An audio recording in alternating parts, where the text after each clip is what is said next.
South Africa's Justice Minister said Israel had dismally failed to defend their side at a session of the International Court of Justice where they stand accused of committing genocide against the Palestinian people in Gaza. Speaking to reporters outside court in The Hague, Ronald Lamola said South Africa remains confident they had presented a compelling case against Israel and the International Court of Justice.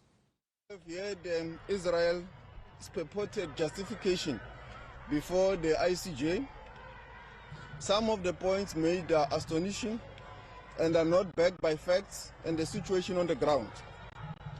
Israel suggests that the Genocide Convention is primary for their protection and because of that is not capable of violating its own provisions.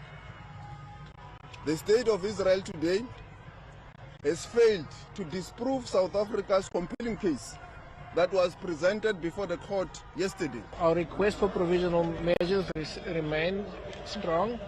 The measures that the Israelis outlined today around de-escalation of the intensity of the conflict and access to some humanitarian goods into Gaza have all occurred in the last few days in the run-up to this court.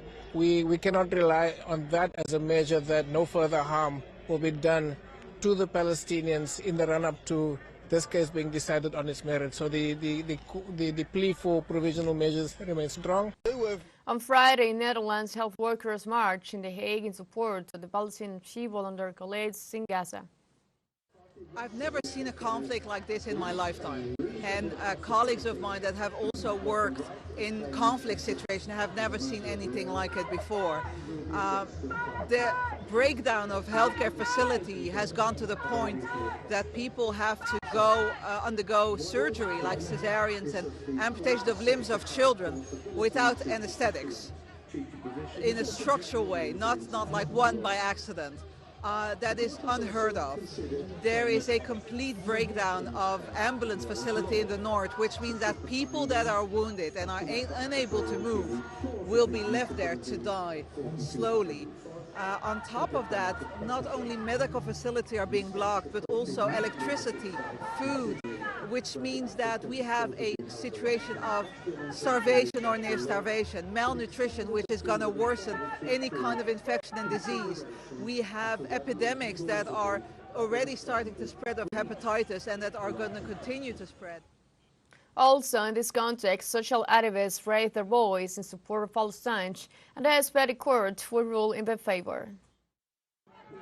Well, we think there's no other way than to acknowledge that the genocide is happening, and the South African delegates yesterday really showed overwhelming evidence. So we cannot expect otherwise than them to rule in our favor. In Palestine, 100 days have passed since Israeli aggressions against the Gaza Strip, which have so far claimed more than 23,000 lives, most of them women and children. In 100 days, Israel